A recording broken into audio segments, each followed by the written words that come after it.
Donc voilà les raisons pour résumer. Oui. Georges Weah a fait un parcours Oui. honorable. Il est parti, comme le titre l'indique, Oui. du ghetto. Du ghetto. Puisqu'il est né. C'est là. Voilà, Oui. il est parti du ghetto, il est né dans un bidonville de Monrovia. Oui. Ses parents se sont séparés quand il était tout jeune. Oui. Il a été élevé par sa grand-mère. Et il se trouve qu'il a même été obligé d'abandonner l'école. Il vendait des glaces, Pour survivre. des beignets pour survivre. Et ce garçon, donc, a compris que sa vie ne pouvait pas se limiter à ce niveau-là. niveau-là. Très bien. Et donc, il a été d'abord réparateur de téléphone, un bricoleur. Oui. Puis après, il a un jour vu que dans un journal français, oui. il a vu la photo de... Oui, il y avait Salif Keïta, il y avait Laurent Pokou, des joueurs africains dans les journaux des Blancs. Donc le football peut amener loin, jusqu'à être même dans les journaux des Blancs, dans ces conditions. Why not? Voilà, il a commencé à jouer au football. Et avec le talent qu'il a, il a pu aller jusqu'à être le premier et jusqu'à présent le seul Africain à avoir le ballon d'or. C'est-à-dire, il a été déclaré meilleur joueur du monde. Oui, absolument. Mais ce qui est intéressant sur Georges Weah, oui. il gagnait beaucoup d'argent. Oui. Mais ce qui est particulier chez lui, c'est qu'il était généreux. Il partageait. Les pays qu'il gagnait. Oui. Pas le peu, il gagnait beaucoup d'argent. Juste par modestie. C'est lui-même qui a pris en charge toute l'équipe de football du Libéria, de son pays. Du pays, je m'en souviens. Voilà. Oui. Bon, grâce à lui, le Libéria a pu aller jouer au football, participer à la Coupe du Monde ou à la Coupe d'Afrique. C'est Georges Weah. Et Georges Weah payait même les employés de l'ambassade du Libéria à Paris qui n'avaient pas de salaire. Il a même aussi pris en charge, les frais de scolarité de certains étudiants. Il a même payé des bourses. Et Georges Weah a aussi construit des écoles dans son pays pour que les enfants soldats soient rééduqués, soient réintégrés dans le système éducatif. Voilà l'homme que je voudrais que l'on découvre à travers ce livre. Et Georges Weah aussi m'a interpellé par le fait que ce pays, le Libéria, est connu comme le pays de guerre civile. Voilà. Il n'y a que cette image. Ça, c'est l'image. Et même quand vous venez du Libéria, on peut vous bloquer à l'aéroport parce que vous venez du Libéria. Le berceau du virus d'Ebola. Ne venez pas nous contaminer. Voilà. Et donc, il se trouve que Georges Weah a eu le souci de changer cette vision de son pays. Et qu'est-ce qu'il a fait? Bon, il s'est présenté aux élections, il a gagné les élections et il est devenu président de la République. Mais ce qui est intéressant chez Georges Weah aussi, c'est que la première fois qu'il s'est présenté aux élections, on lui a dit qu'il n'était pas instruit. En Afrique, ce sont des choses que nous prenons toujours en mal. Si vous n'êtes pas grand, on vous dit que vous êtes petit, il y en a qui se fâchent. Pourtant, c'est la vérité. On a vu le président Henri Konan Bédié en Côte d'Ivoire qui a mis un journaliste en prison parce qu'on a dit qu'il était nabo. Mais entre nous, combien il mesure? Voilà. Alors, voilà. Donc, Georges Weah, lui, il n'a pas pris en mal ce qu'on lui a dit. Bien au contraire. Il est allé à l'école pour nous apprendre, pour nous instruire que ce qui vous manque, il ne faut pas prendre ça en mal, il faut le combler, il faut combler le vide qu'on a en soi. Et donc, Georges Weah est allé à l'école aux États-Unis, il est revenu avec des diplômes, il a dit, bon, maintenant, je suis apte à être candidat. Il dit, non, il manque encore quelque chose. Vous n'avez pas d'expérience politique. Donc, il a dit, OK, comme je n'ai pas d'expérience politique, mais je vais donc me présenter. Permettez, professeur. On lui a reproché d'être néophyte ou nouveau dans la politique. Mais entre nous, avec tout ce qu'il a subi comme humiliation, non, toi tu n'as pas de diplôme, toi tu n'as pas d'expérience, les gars, il s'est dit non, moi, bien au contraire. Je vais leur montrer que les capacités, je les ai et que j'ai arrêté mes études parce que j'avais d'autres ambitions. Et les circonstances de la vie ne m'ont pas permis de faire les études. Mais je suis capable. Donc, il a décidé de changer sa destinée. Il a changé sa destinée.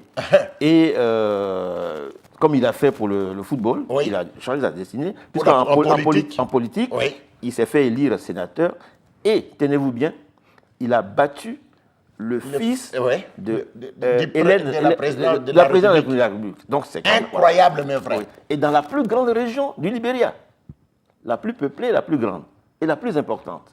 Donc ça veut dire que c'est quelqu'un qui a toujours relevé les défis. Et c'est en cela qu'il est un homme, pour moi, il est un homme d'honneur, un homme d'expérience et un homme respectable. C'est un homme, pour moi, il est digne. Parce que la dignité, c'est mérite. La dignité, c'est le mérite qu'on a de soi. La dignité, c'est le respect de soi et le respect des autres. Vous voyez, donc c'est pourquoi j'ai dit que c'est quelqu'un qui a changé. Alors, justement, ce parcours que je viens de décrire nous interpelle, m'a interpellé. OK. Là, nous profitons aussi... parce que là, nous sommes arrivés à l'interpellation. Oui. Il y a M. Jean-Marie Tobandi qui est le responsable, le patron de la chaîne de télévision Zaïre TV qui nous suit. Et je crois que vous êtes connecté là-bas pour dire que non, vous pouvez changer votre destinée. On doit quitter les ghettos. Désormais, comme disait quelqu'un, la vision des souterrains. Voilà. Jean-Marie Tobandi, il faut quitter la vision des souterrains. Vous êtes propriété d'une chaîne de télévision, il faut commencer à voir grand. Oui. Allez-y. Oui. C'est ça l'objet de cette émission. Exactement. Changeons de mentalité et yes, we can. Yes, we can. Let's go. Oui. Et alors, justement, ce qui est intéressant dans ce parcours, c'est, comme je l'ai dit, beaucoup de personnes pensent que... Voilà. Alors moi, je me suis demandé, si quelqu'un est éboueur, est-ce que si quelqu'un est gardien de nuit ou s'il est... Est-ce que c'est son destin? Est-ce que c'est écrit dans le livre de Dieu que tu es né pour être éboueur? Éboueur de carrière. De carrière. Est-ce que c'est écrit que si telle personne est président, c'est écrit dans le livre de Dieu qu'il devait être président? Bon, si on accepte cela, c'est ce qu'on appelle la prédestination. C'est-à-dire, nous tous, nous sommes prédestinés. Dès que tu viens, on dit, toi, tu seras, par exemple, un sorcier. Professeur. Non, de grâce, épargnez les téléspectateurs, pas un sorcier. Tout sauf ça. Oui, non, mais bon, retirez ce mot. Un sorcier, c'est-à-dire un criminel, voilà. Bon, non, je parle... Toi, tu seras professeur. Allons-y. Quand je parle, moi, je n'ai pas de tabou. Allons-y. Est-ce que telle personne qui est criminelle, est-ce qu'il n'y a pas des circonstances qui l'ont amené à prendre des armes? Ou est-ce que s'il était écrit dans le livre de Dieu, que Dieu a dit, toi, je te mets au monde pour que tu deviennes criminel, pour tuer les gens? Ou est-ce que ce n'est pas des fautes? Parce que la notion de prédestination nous amène à réfléchir sur la notion d'erreur, de faute. Le passé. Voilà. Est-ce que si je fais quelque chose, est-ce que c'est Dieu qui l'a voulu?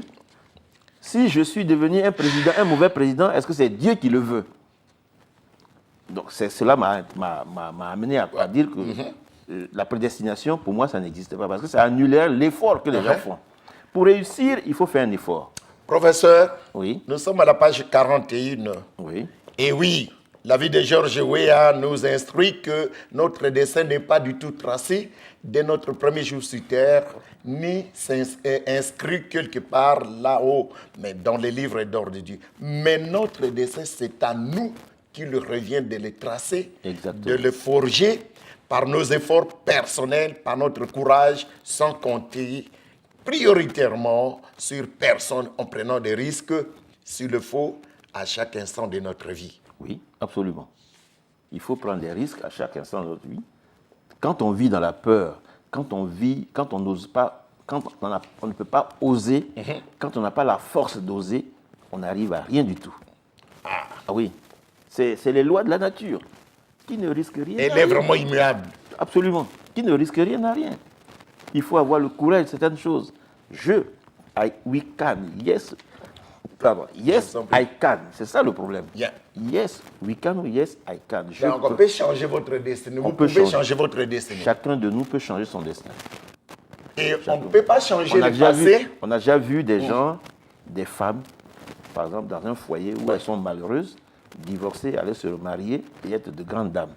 Mais là, il faut même pas aller par 4 chemins. Et qu'est-ce qu'on a vécu chez nous ici la journée de samedi? Bah voilà. Hein?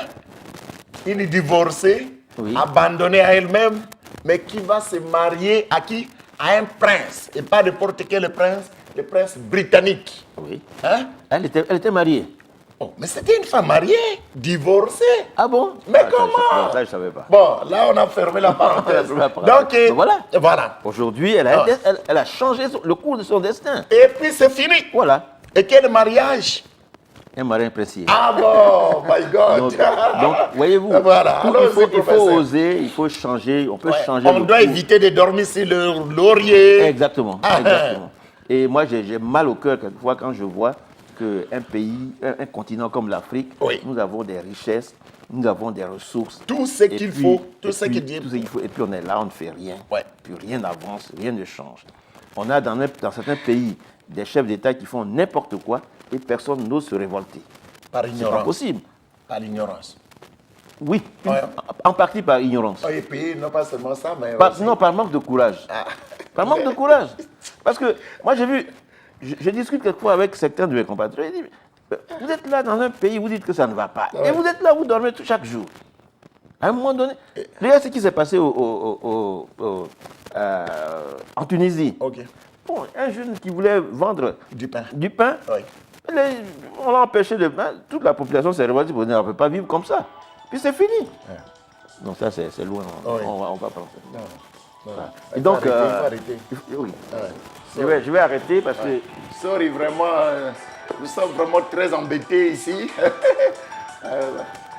Donc, au moins... Ok, sorry vraiment pour l'incident. Oui, je crois que vous avez mis... Non, il fallait vraiment arrêter. Je vais arrêter, puis mettre voilà. Comme ça. Ok, c'est bon. Oui. Nous sommes en train d'évoquer les cas de... de Georges Weah. Oui, donc voilà, c'est ça. Il faut que les gens osent, il faut que les gens se prennent en charge. Il faut oser. Et puis vous avez aussi quelquefois des gens qui... Bon, vous avez besoin de quelque chose. Dieu nous a donné toutes les facultés. Toutes les facultés. Elles sont latentes en nous. Il faut les développer. La mémoire. La potentialité. Oui, parce que si vous fermez les yeux, si vous n'ouvrez pas bien vos yeux, il y a des choses que vous n'allez pas voir. Il faut développer le regard, il faut développer l'écoute. Il faut écouter les gens, qu'est-ce qu'ils disent, qu'est-ce qu'ils veulent.